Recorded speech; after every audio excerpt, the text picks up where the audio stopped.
Welcome to the Winners and Losers Show. Hello, everybody. My name is Hank Thompson. I'm the host of the show. I'm going to be the host of the show until all the headphone wires are soldered exactly where they belong.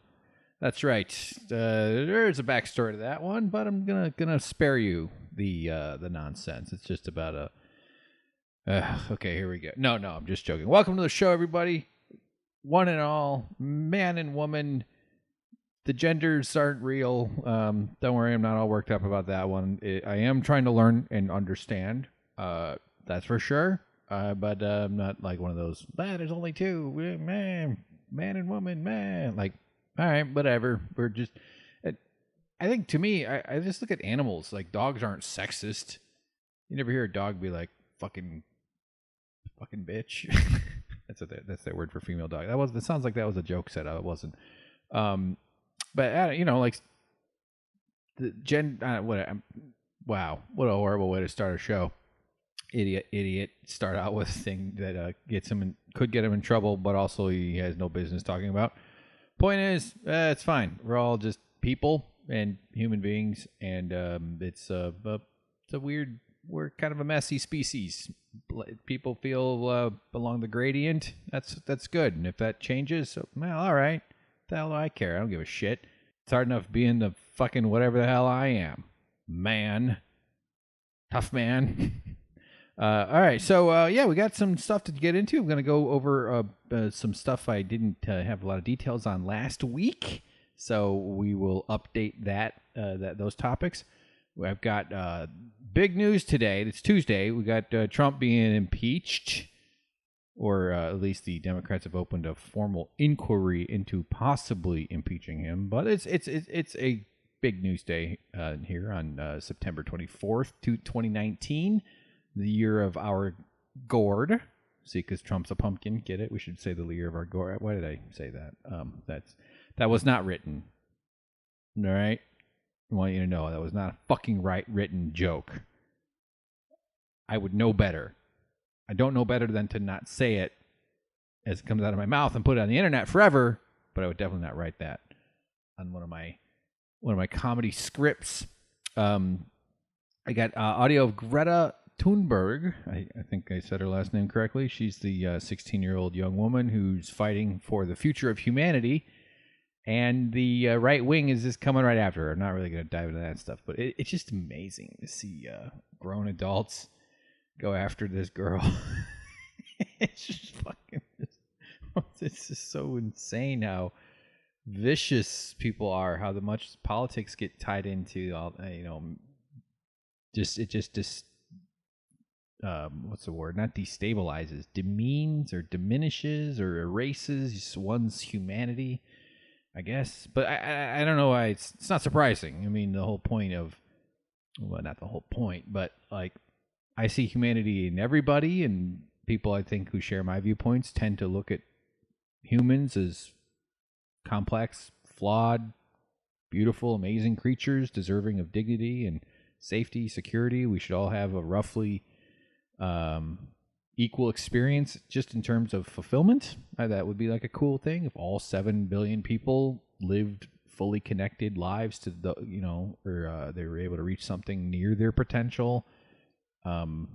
We're not all going to be concert pianists, but if for the bus drivers deserve to have a fucking several weeks off a year and be able to pay for medicine, and also to have a rich inner world, a life that's beyond just toiling away for whatever. And by bus drivers, I mean everybody, pretty much. So, I'm just saying, like, you work a crappy job, you still deserve a good life.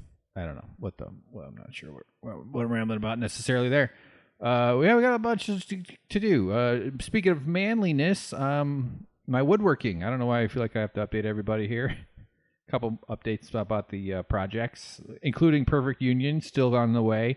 Just couldn't get it done. But I very excited about Bum Rush Industries. It's on its way. It's going to happen, no doubt. Although the realistic play out of it will be I'll build like 3 or 4 of them, and then these are the squatty potties, the custom squatty potties I'm making out of, at least at first I'm going to be using found furniture and stuff like that from the streets of LA. But in order to do it, I need a work table of some kind. I have my workbench is a dresser on my balcony. It's a nice dresser. It's painted. It's blue, and I've been using that as my workbench. I can clamp to it, but it doesn't have but that's not a proper workspace, work table. And I have very limited space anyway, so I can't build like a full-on workbench. Not to mention a real workbench, man. Woo-hoo-hoo.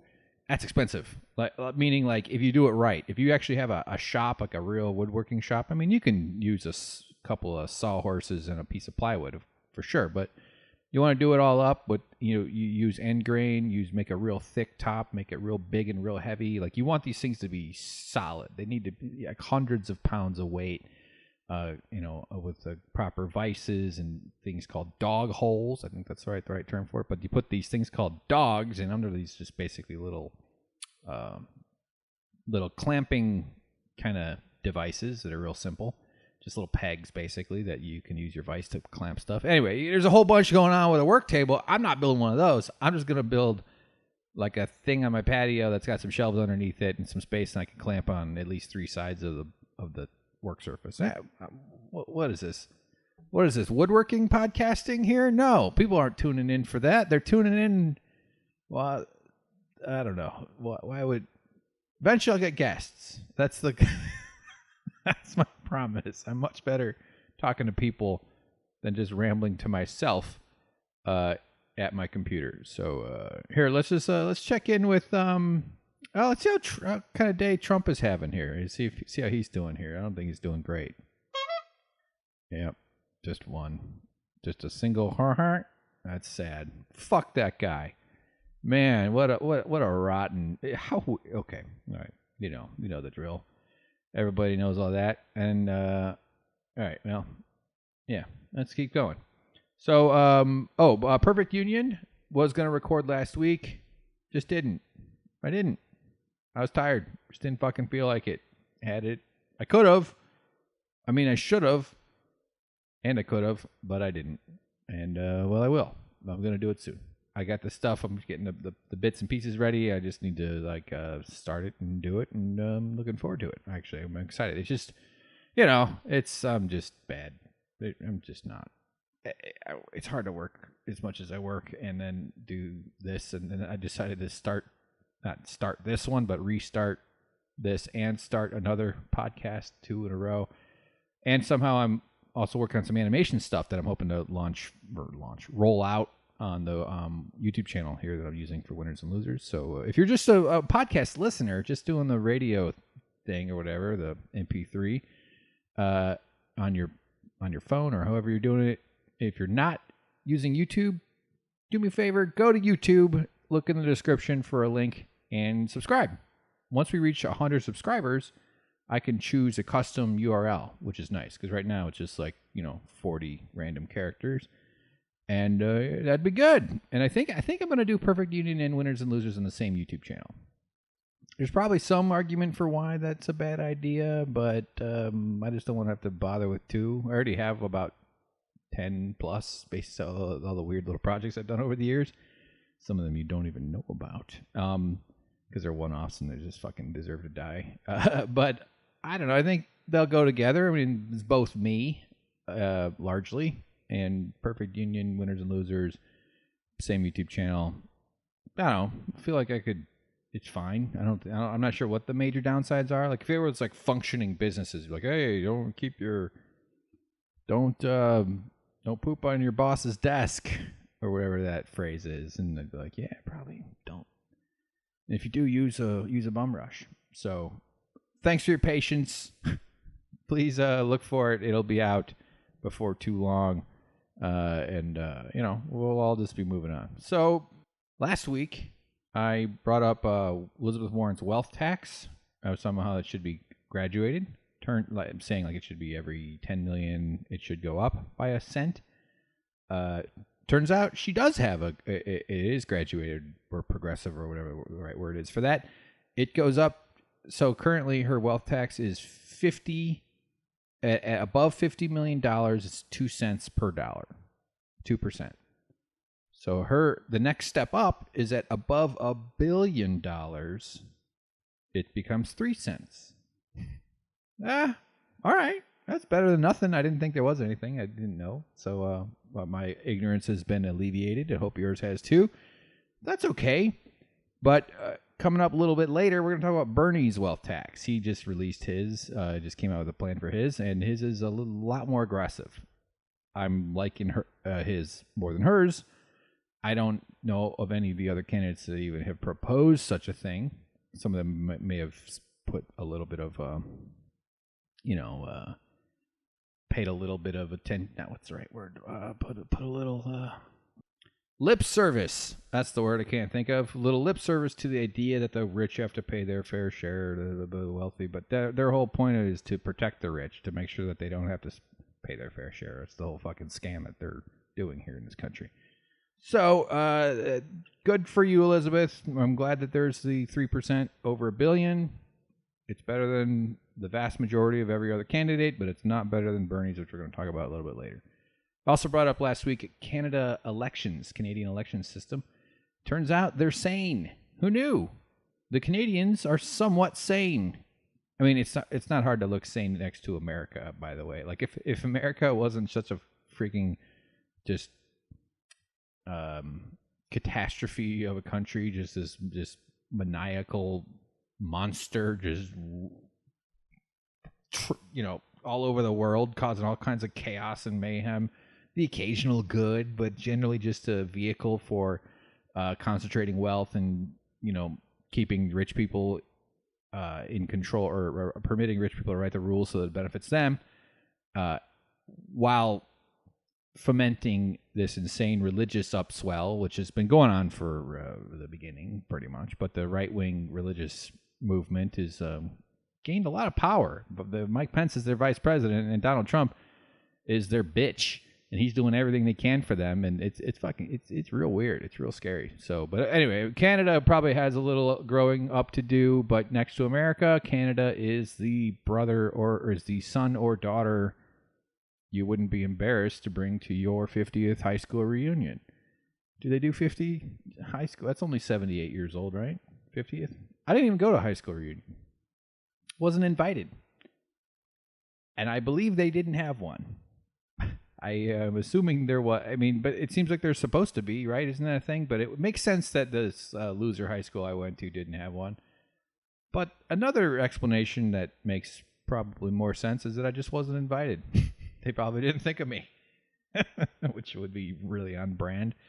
And but I just feel like I was still in touch with a couple people from high school back then. I didn't stay in touch with anybody from high school. Actually, I still don't. I'm not in touch with anybody now except for my brother, and even him barely. That's fading too. Jesus, boy, yeah. As time goes on, you get older. You bookmark porn as time goes on, and every once in a while I go back and you look at the original. I don't know why I bookmark. What's the point of bookmarking porn? I mean, some of it you want to get back and see how it ends, and find out what happens in part 2 or part 3. But a lot of it's just, I think there's just in that mindset, your brain is just all horned up, and you just like, I can't lose this. You get this little horny psycho brain that thinks you just want to save it for later, like a squirrel who's found a tree that's particularly nutty. I guess that's the right metaphor for this topic. Why am I talking about? Anyway, you get old and things get weird, and I'll probably die of butt cancer before too long. I mean, that's gotta get that shit checked out. Oh god. Okay, Canada elections. Very interesting. The first. Okay, so I found an article here. This is from Toronto City News, the Toronto division, the Toronto desk. So they break it down like they're comparing Canada to the United States. It's the only way I can understand it is through the American-centric viewpoint, because that's the reference point. In Canada, this one's actually a little confusing. Campaigns have to last at least 36 days. So a month and a week, 5 weeks, let's just say. Although most citizens would prefer they just get it over with as quickly as possible, there's no actual maximum length. The one in 1926 went on for an agonizing 74 days. But the Canada Elections Act mandates that Parliament has to sit at least once a year, so that would seem to indicate no more than 12 months can pass without a vote once an election is called. I think that's the part that's confusing. I believe parliamentary systems do this. Like I think in England, where like they can call for an election at intervals that are different than American. Like, you know what I mean? Like we're used to like, well, it's on a schedule every 4 years for the president, every 6 years for Senate, every 2 years for House. And then I think states are, some governorships are 6 years. And I think it might vary slightly within the states. But I think again, here I am just guessing wildly. So, not credible, but I'm pretty sure that they can call for an election. That's what they're referring to. So once you call, you have to it has to happen within 12 months, and it's the longest they've done in Canada, 74 days. Can you imagine that? So here's the continuing with Toronto City News. U.S. It's the first Tuesday in November every 4 years, but the jockeying position leading up to that day can be unbelievably long, culminating in the current situation down south. I don't know. This is article. I think it's from 2016. Is it? I don't know when this article is. 2008. Oh, they're talking about I don't know, some shit down south. What the fuck are they talking? They're not about the Al Gore, George Bush thing. Anyway, there's always shenanigans, as you know. But yeah, they're saying that it's 2 years. Why am I reading this? I know this shit.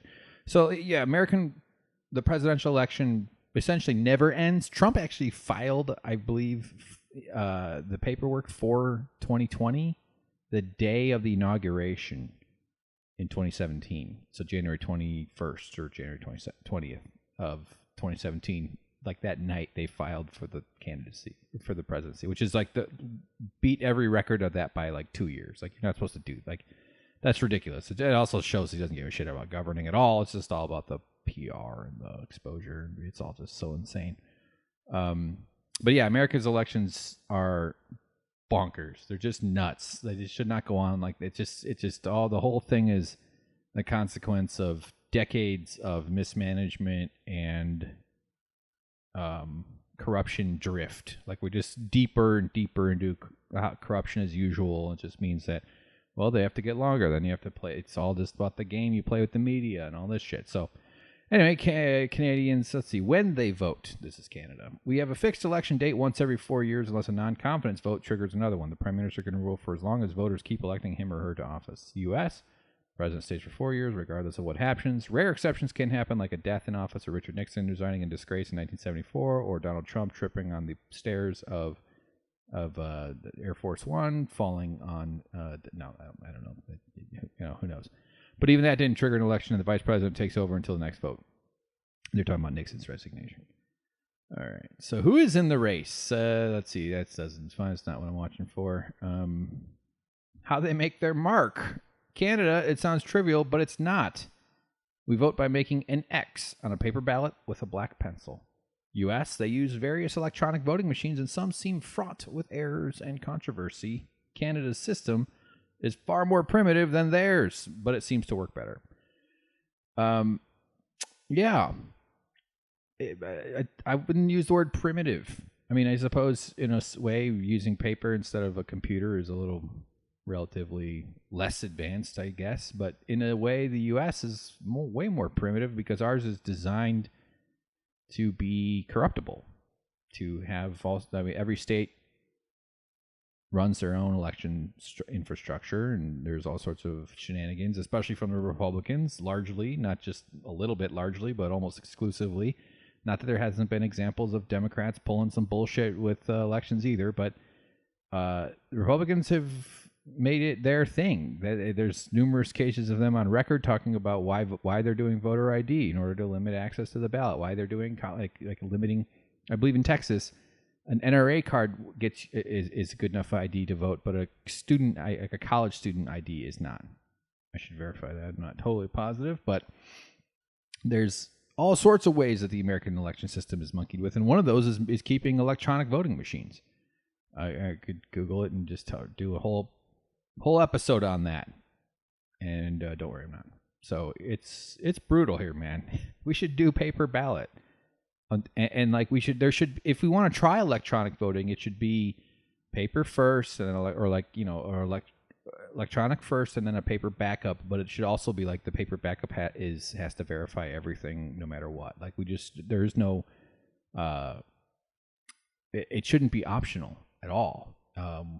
because you have very good reason not to trust election results in America. It's a shame. Aside from the institutional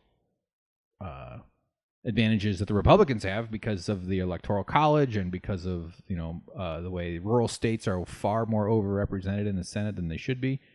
Although I did see some articles, or one article about people, blue types like myself, moving to red states and it potentially changing the demographics. And I think that's kind of an inevitability, especially as big cities become much more expensive. I would love to move to, not specifically just a red state, but I'd kind of like a simpler life away from a city. I'm a little tired of the city living. I've been doing it since, early 20s, and it's almost 20 years, man. It's fucking exhausting. It sucks being poor in cities. Like, your money doesn't go very far. It would go a lot longer, a lot further out in the boondocks somewhere. And you're just around other stressed out, tired, angry people like yourself. Don't get me wrong. There's a lot of nice stuff about cities. You got movie theaters and diversity, restaurant diversity, Chipotle, kinds of, a lot of ways to get lost and people can mug you. You get in trouble. Okay. I'm not being funny. I'm not, meaning I'm trying, but I'm not trying hard. And because I can tell it's not working. It's just, I'm not, the gears aren't lined up right now. So anyway, that's how that goes. All right. So that's Canada, whatever they call those things. All right. So single payer healthcare. This is a thing from last week. We're still doing corrections here. Well, not corrections, but just follow-ups, I guess. I mentioned a study that showed that the health. I wasn't completely confident about how much it would cost. I think I threw out the word $32 trillion. So here's some information from Think Progress, and I found an article on Think Progress and one on Jacobin, which is a site I've been reading more and more in later last few years. So a libertarian think tank called Mercatus, which is largely funded by the Koch brothers.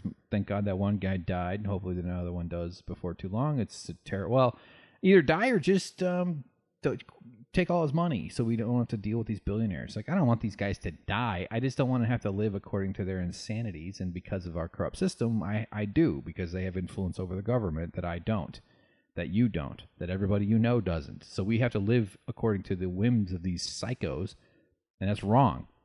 Anyway, so this think tank called Mercatus, Mercatus, released a report admitting that Medicare for All would save $2 trillion. Now, they didn't say it like that. They actually were phrasing it as how much it would cost. It would actually cause an increase of government spending of $32.6 trillion.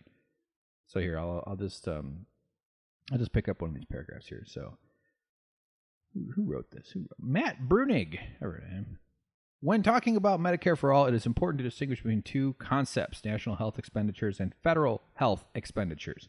National health expenditures refer to all spending from any source, whether made by private employers, state Medicaid programs, or the federal government. It is national health expenditures that, according to the report, will decline by $2.054 trillion. Federal health expenditures refer to health spending from the federal government in particular. Since the federal government takes on nearly all health spending under Medicare for All, federal health expenditures will necessarily go up a lot, $32.6 trillion over the 10-year period, according to Blahaus. That's somebody who probably author of the study. But this is more of an accounting thing than anything else. Rather than paying premiums, deductibles, and copays for healthcare, people will instead pay a tax that is on average a bit less than they currently pay into the healthcare system, and for those on lower incomes, a lot less. So it's not that complicated. Overall spending is one, and then the government spending is the other. But if it all goes to government, then the government spending is going to go up by a lot. But the total overall spending goes down by about $2 trillion. And this is a libertarian think tank. Now, look, like this, they say this is over 10 years, and they make certain assumptions. And so the exact number is probably not near here. But if they were able to produce a study that showed that it would cost more, they definitely would have come out with that. So, you know what I mean? Like I'm sure they didn't like releasing a study that had that showed it being cheaper overall. In fact, here, Matt Brunig writes, at first glance, it is strange that the Mercatus Center, which is libertarian in its orientation and heavily funded by the Libertarian Koch family, would publish a report this positive about Medicare for All.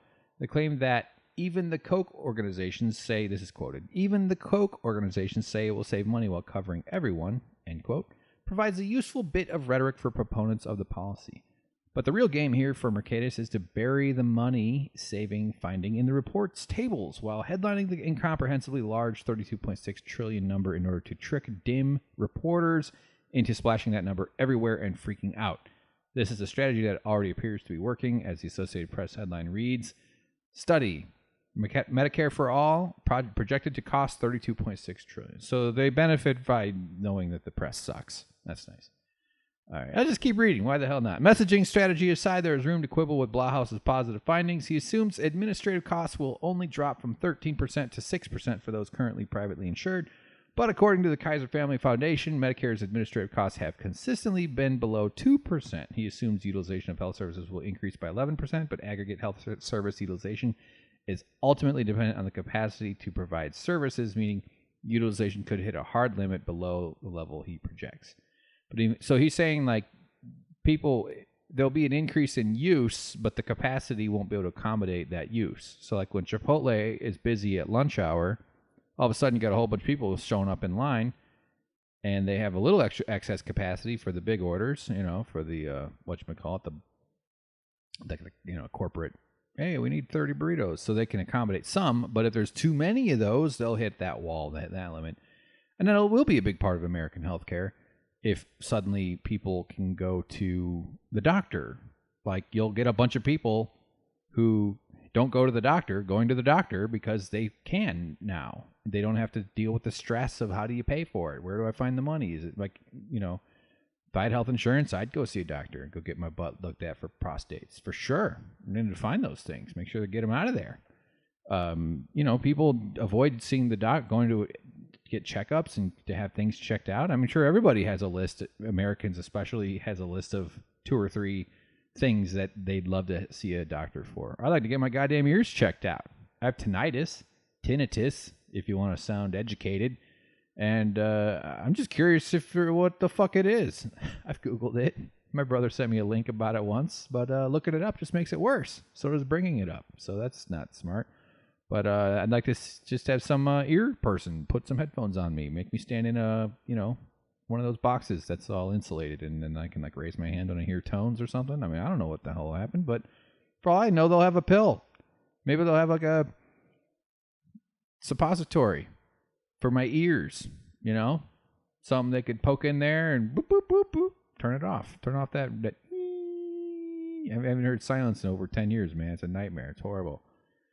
It's just fucking brutal. Can't fall asleep. Well, actually, I can't. Wait. I can't fall asleep without sound. In silence? Oh, God. I was doing open mics back in Chicago. There's one open mic was just super crazy loud. I would try to get them to turn the music down. But I decided I'm going to get some earplugs, because you're around a lot of volume when you're in bar. Okay, I'm jumping ahead, but not that this was planned, but so I bought the earplugs.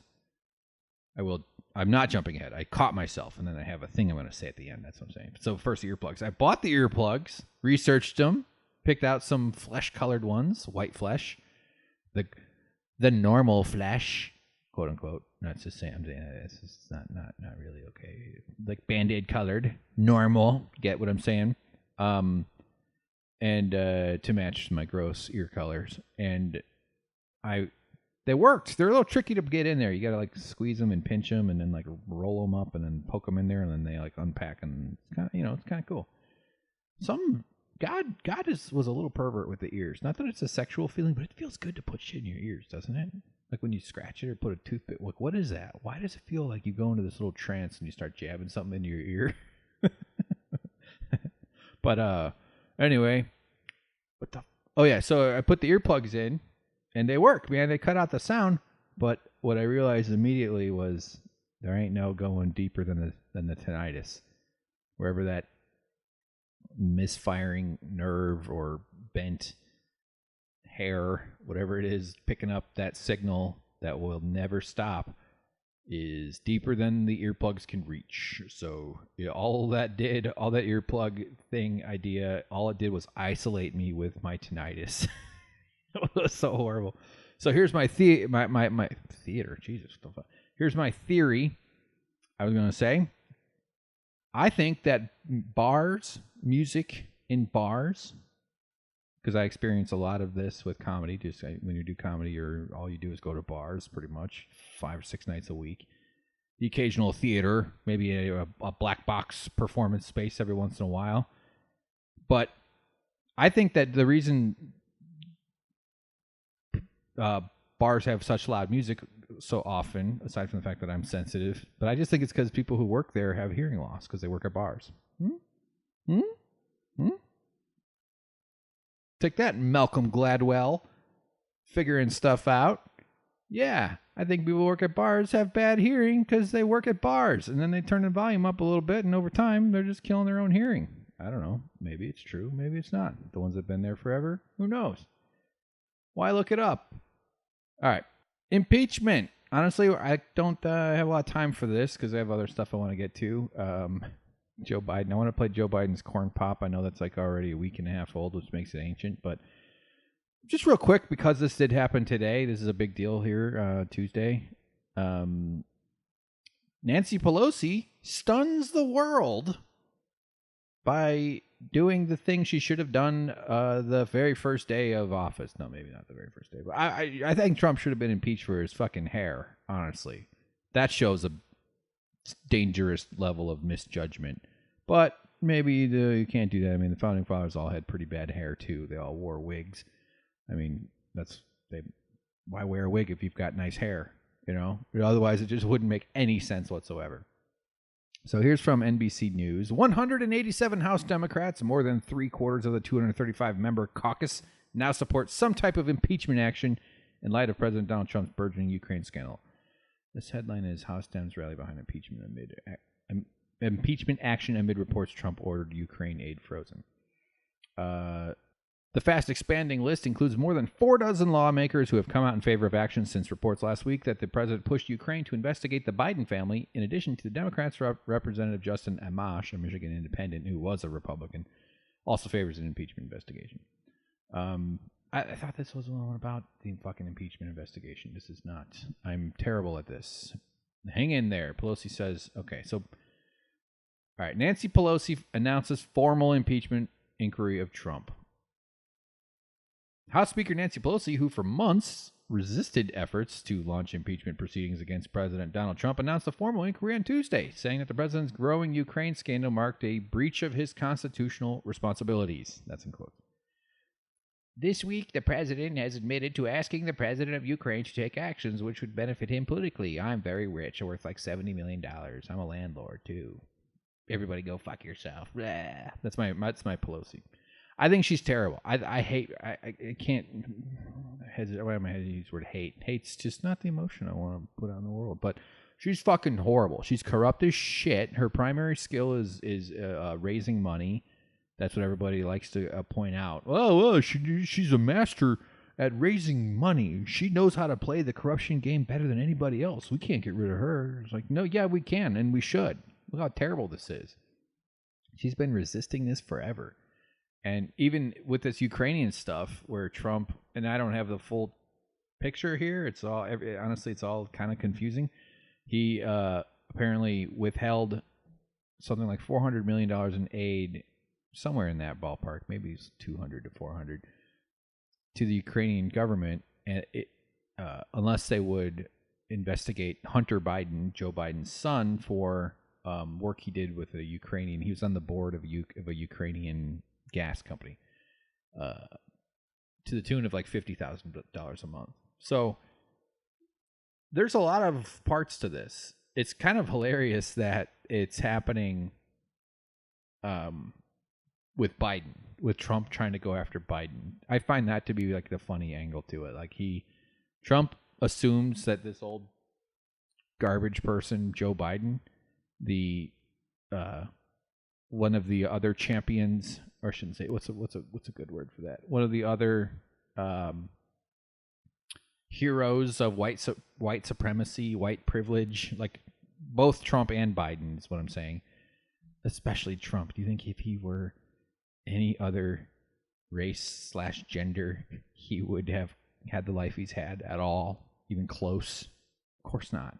No fucking way at all. But so he perceives Biden as the obvious front runner, and he is. Let's be fair. Biden is looking to be the front runner, although Trump doesn't. I mean, my read on it is that Biden will continue to go down, and will probably be replaced by Bernie or Sanders. And I think the mainstream establishment is going to try to resurrect Harris, possibly Buttigieg, and then they're going to coalesce behind Elizabeth Warren, because she's not going to go very low. It's not like she's going to lose a lot of followers over. She's pretty consistent, strong messenger capable. I hope that Bernie gets the nomination. His values align much more closely with mine, as you'll see when I get to the wealth tax part, as well as in lots of other ways. But I wouldn't be super disappointed if Warren. I know there's a lot of progressives/liberal lefties out there that are really upset that Elizabeth Warren's not a pure progressive the way Bernie is, and people are policing everybody for talking about it. So just calm down. We're watching it all. It's all happening in real time. We're just figuring it out too. I don't know. I understand that there's emotions involved in all this stuff. I get really emotional about it too, but it's just like, just chill the fuck out, man. So I've lost the thread a little bit here. So anyway, Pelosi can't say no anymore. I mean, there's been so many reasons to impeach this guy for violating the emoluments clause, for the constant corruption coming out of his cabinet. Steve Mnuchin, Wilbur Ross, Ben Carson, for his office, where he and his wife were spending tens of thousands of dollars on furniture. Betsy DeVos, the education secretary, she's brutally terrible for everything. But all the ways, Trump is funneling money from the military into his own bank account via forcing military people to stay at his Scottish resort, not failing, that sounds like he tried, but choosing to not divest himself of his businesses, the way his children are running around the world, gaining access and getting favors for them. There's an endless list of Trump, the racism, the trying to ban Muslims, like all these other things that he does that are just the constant lying. I mean, he's protected by how much there is. It's incredible. So finally, because they're going after one of their head of the table Democrats, Joe Biden and his son. And I want to learn a lot more about that arrangement. What the hell does Hunter Biden know about Eastern European energy companies and resources? And maybe if you know something about American, does it translate across the globe? I imagine digging fossil fuels out of the ground is similar no matter where you are, depending on what kind you're doing exactly. But okay, maybe he's got some expertise. Or maybe he's the son of the vice president and they were looking to curry favor. Generally, that seems to be how it works. I think everybody who's related to somebody in government should have to live off minimum wage. You could work if you want, but you don't get paid normal, no matter what your job is. Your husband, your wife, your kids, your parents, they want to get paid during your time in office, they get minimum wage. That way that the people in office will raise the minimum wage is the point. They'll say, oh, sorry, honey, I know you don't like making $7.50 an hour. But, I mean, this is a terrible idea because you'll just get rich people that are like, yeah, she doesn't have to work. It's fine. Or, I mean, I'm saying, like, the skin in the game thing would matter. Or, like, all politicians should have to live off the minimum wage. That way they'll make the minimum wage $30 an hour. So that they, because that's $60,000 a year, which is low for a politician. U.S. House of Representatives pay, I think, is in the 175, around 180K per year. And honestly, though, I think you can make a case they have to. I think they should be well paid. I don't think they should be like impoverished or something. That's probably its own topic for another day. So here's Pelosi getting it done, announcing it with her characteristic. Now, just sit down. I don't want you to do anything dangerous. If you're already sitting, just scoot your butt a little. Scoot it in a little tight into the chair or whatever you're sitting on. And because you got to brace yourself for the overwhelming force of her charisma. You'll be stunned if you aren't already. I mean, I know it's hard not to already know about it. Like how Tom Cruise is charming. I don't know what the fuck. Here we go. From turning over a whistleblower complaint on Constitution Day. This is a violation of law. Shortly thereafter, press reports began to break of a phone call by the President of the United States calling upon a foreign power to intervene in his election. A tooth just fell out of her mouth. This is a breach of his constitutional responsibilities. The facts are these. The Intelligence Community Inspector General, who was appointed by President Trump, determined that the complaint is both of urgent concern and credible.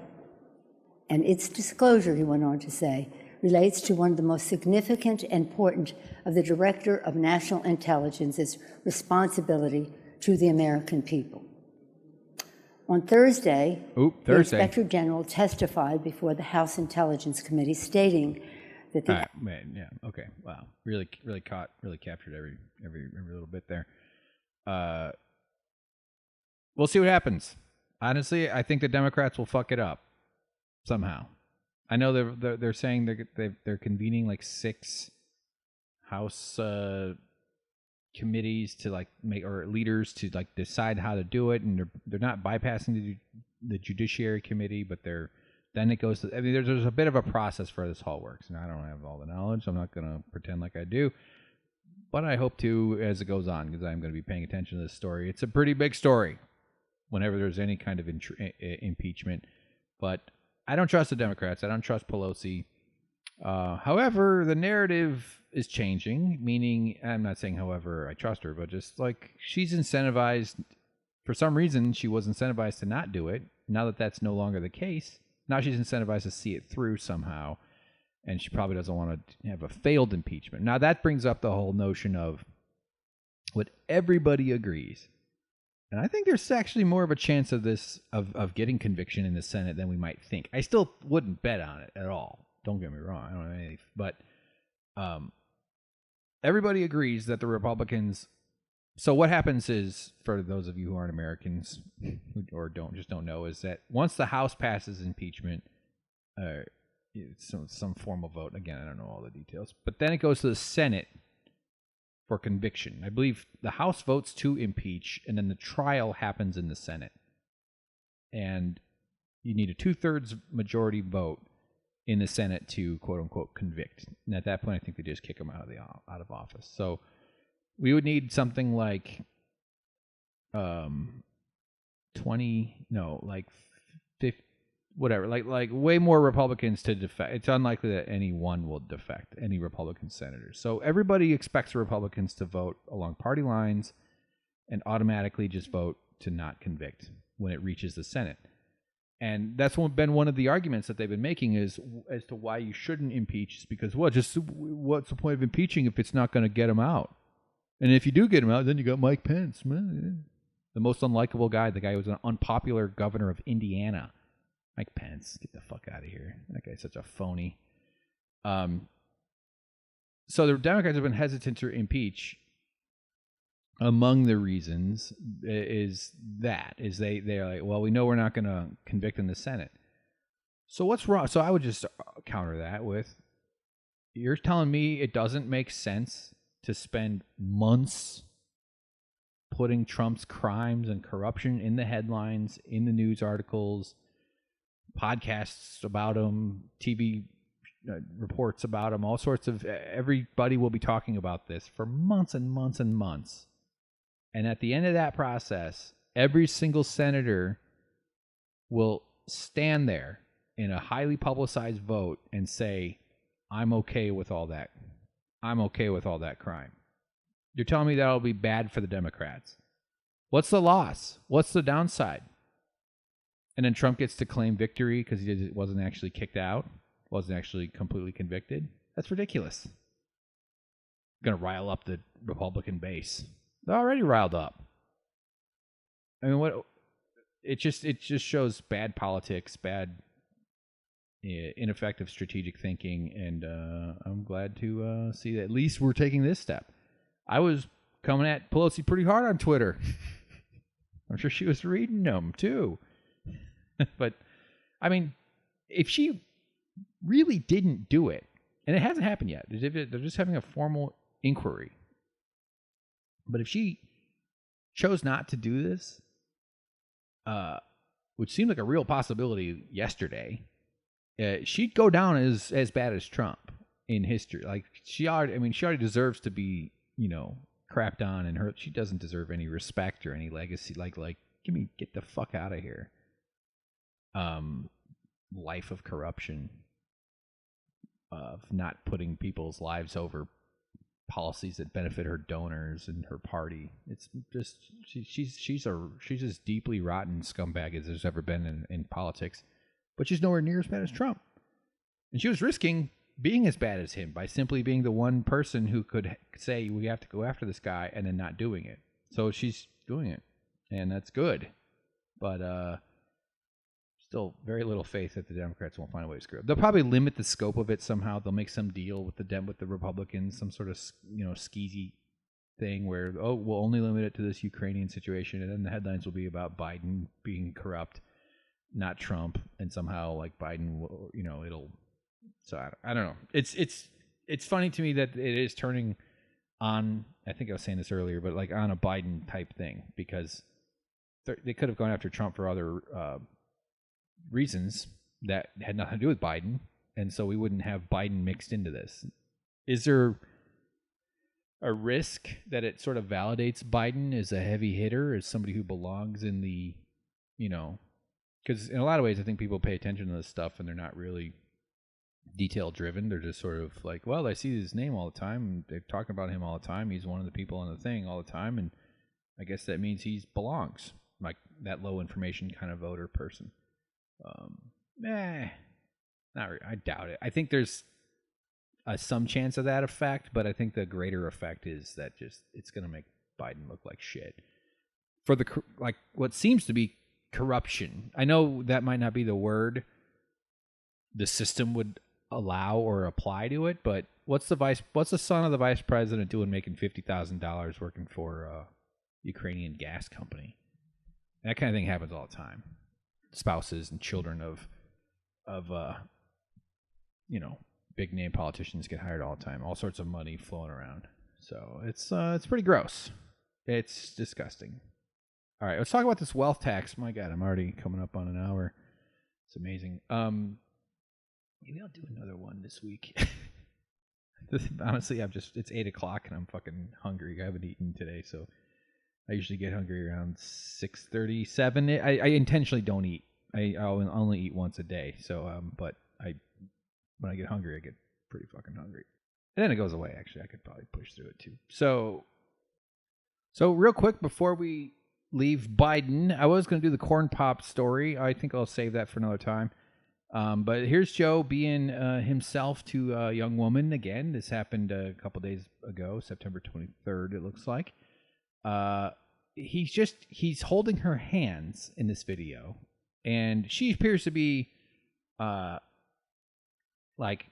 hate to say it, sounds like, she's part of the Sunrise Movement. So she literally has an agenda. She identifies herself as part of the Sunrise Movement. They're the group working on global warming in America and all over the world, I guess, but for climate change. And but you could tell, like, if you didn't know that, it's obvious she's not just some dumbass with chocolate stains on her shirt just going, whoa, you could tell when people know what they're saying more. And I'm sure politicians pick up on that too, where they go, oh, here's someone trying to score a point, and every single interaction is filmed. I got to imagine that every politician knows, no matter where they are, especially these days, since the advent of the cellular phone camera, that no matter what, it's going to be filmed. So they're always on their best behavior. Of course, it's impossible to maintain completely, but anyway, blah, blah, blah.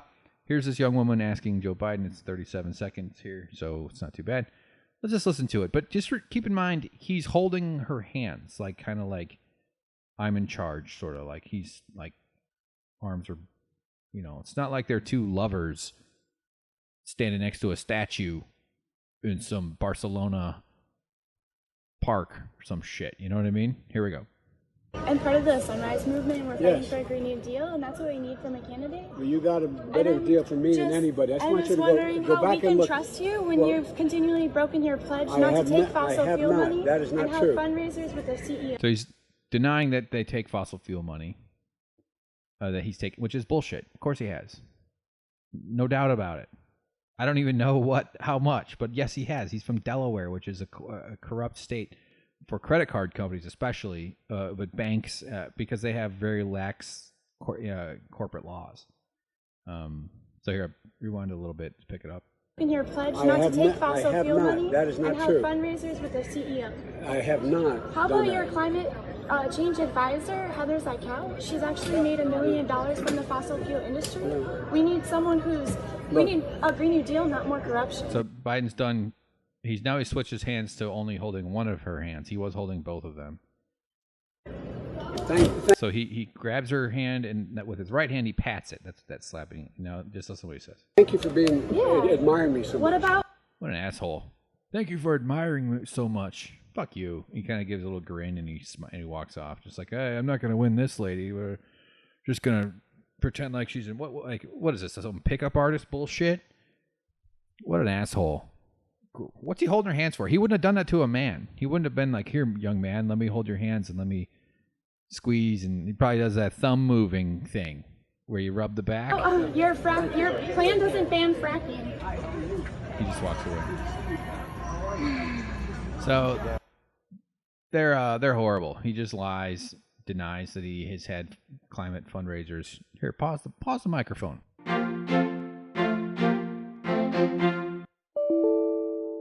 Shit. Hi, I'm back. Well, my computer just froze. I'm recording into my laptop, so I'm still doing the podcast, but oh no, the screen went black and blinked on and off a bunch of times, and now it's just, what the fuck? Oh, this is horrible. I had all my stuff laid out. I was going to play audio and damn it. What the hell? Let's just keep pushing. Why not? What the hell? All right, so I looked it up on my phone. I think I'll fire around on my computer later. So we're going to talk about Bernie's wealth tax. So he just announced his plan. All these plans come with a lot more details than I'm going to be sharing here. Generally, like there's just a bit more to it than. But this is from Vox, so we're going to compare it a little bit to Elizabeth Warren's. As you'll recall, hers is 2% over 50 million and 3% over 1 billion, and hers would raise a lot of money, like 2.7 trillion or something. I think that's the number I've seen. Really quite a lot of money. So here's Bernie's. The proposal would cut the wealth of billionaires in the United States in half in 15 years. Well, that's fucking great. I love hearing that. And entirely close the gap in wealth growth between billionaires and the average American family, according to the University of California, Berkeley economists Gabriel Zuckman and Emmanuel Saez, who advised Sanders on his plan.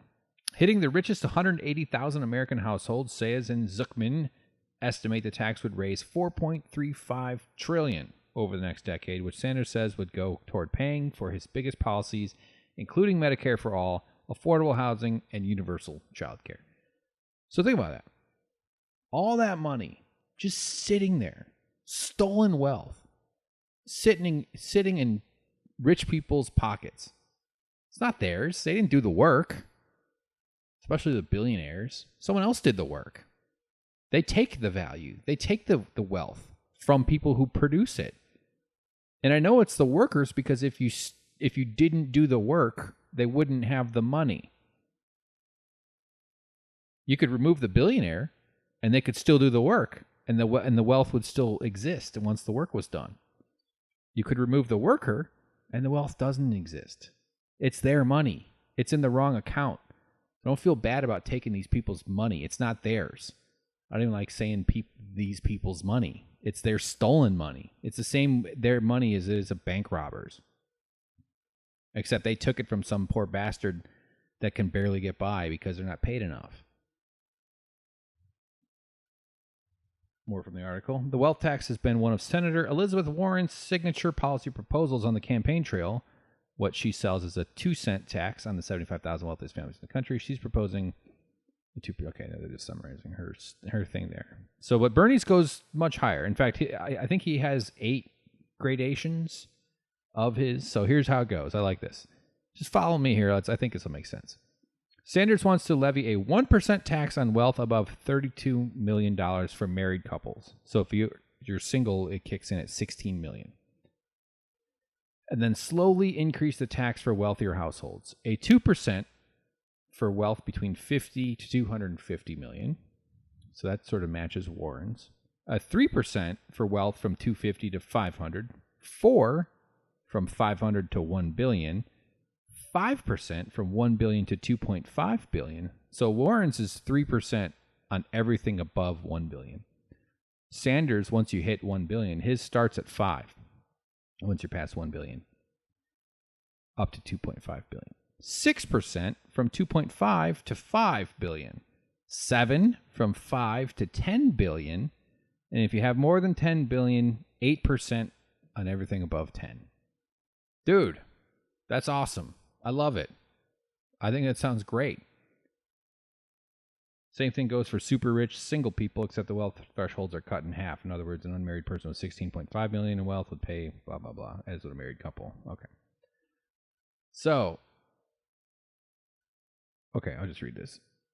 With more brackets for individuals and families, Sanders' proposal is estimated to raise $1.6 trillion more in revenue than Warren's plan over 10 years, whereas Warren's plan has the same thresholds for individuals and married couples, which could enable some wealthy couples to evade the tax by getting divorced. Sanders' plan closes that loophole. All right, so there's a lot there. It's great. I mean, it's not that complicated. What kind of society do we want?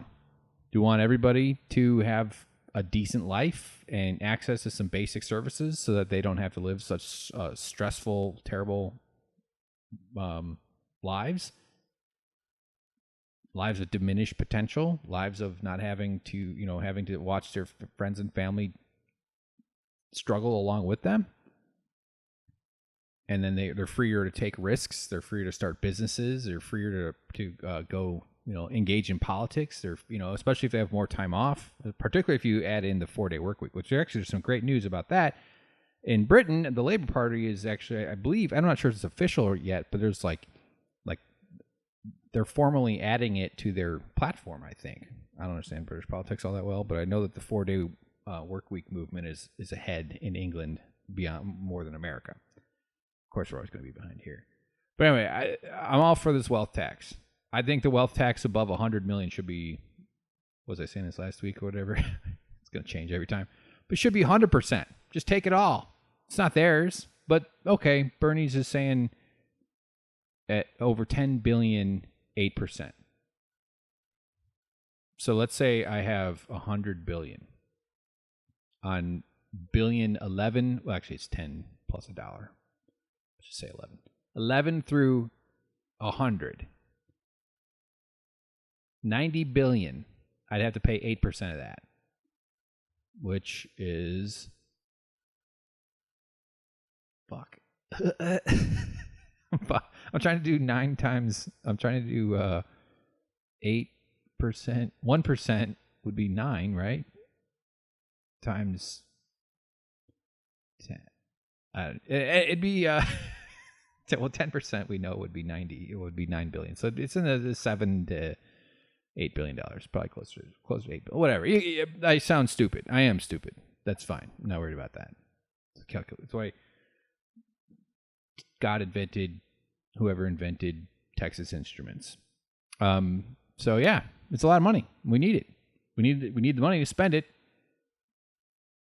on society. And it's weird seeing people on Twitter and references to articles and videos and stuff of like freaking out. Just regular ass people worried about billionaires if they're going to get by, or making the argument that, well, if I earned $1 billion, I should be able to keep it. Like, I don't think people really know what $1 billion is. I have an idea for an animation I want to make relating to height, where you can kind of, people instinctively understand what height is as far as relative to another. You know that a 5'6" man is kind of short. Sorry guys out there. A 6'4" man is taller. Pretty tall. Not like crazy tall, but that's tall guy territory. I'm under that. You know, at 7 feet, if you've ever been around a 7-foot person, it feels really weird. It feels really strange. Usually it's a man. Generally in those heights we're exclusive to the male side. If there even is gender. I don't know. Suddenly I'm like, I don't know how to talk about it. But then bigger than that. But the billionaires end up being miles tall. So like I want to come up with some sort of scheme. I remember reading this article about the L curve, which is what shows the money distribution within society. At the very top, the 1%, the 0.1%, it just takes this giant spike. It just goes straight up. This L, that's why it's called the L curve.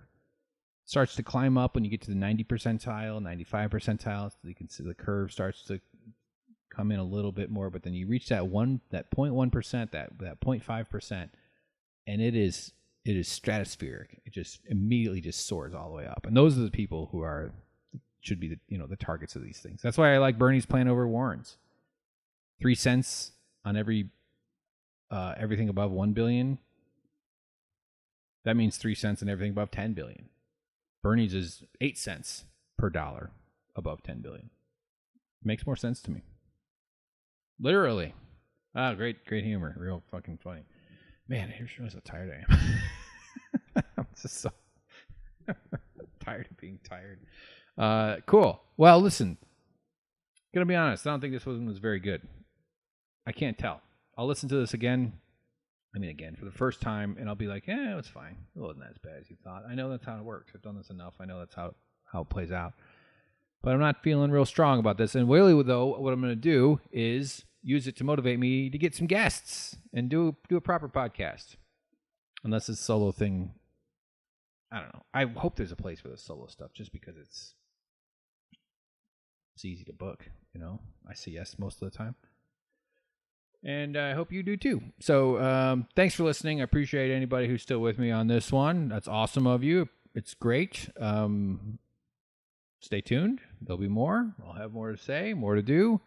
Didn't get to everything I was planning on this time. Greta, man, she's strong. God, she's intense. It's amazing that when she speaks, it's just like it's riveting.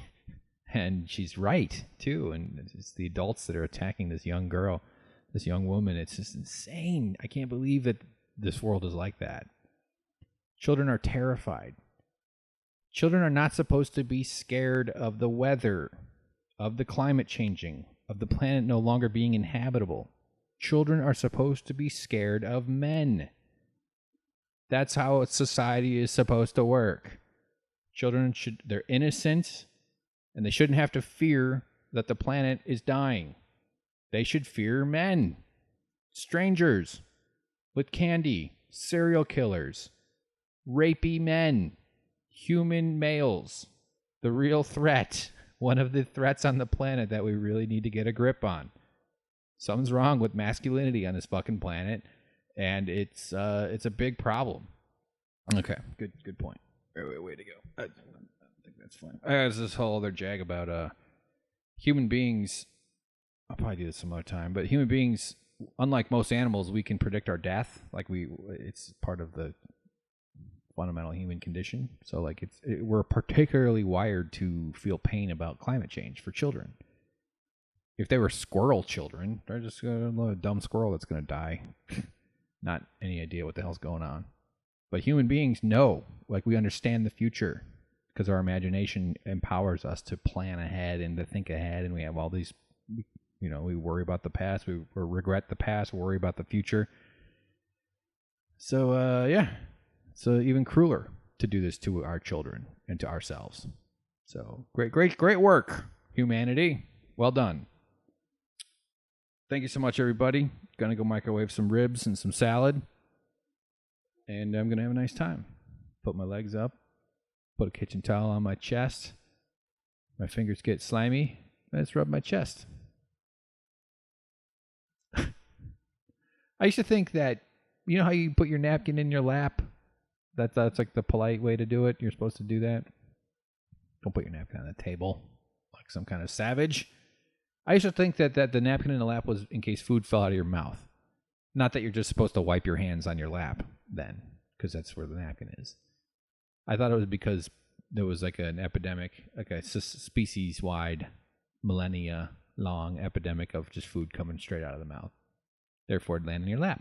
But if you're American, it would bounce off your belly and then roll under the table, where you could crawl down there for some hilarious romantic hijinks with your paramour. What does paramour mean? Does that mean girlfriend? What the fuck? All right, that's all. Thank you guys. Keep listening. Keep fighting. Remember, everything's going to be okay, probably. Maybe. Probably not.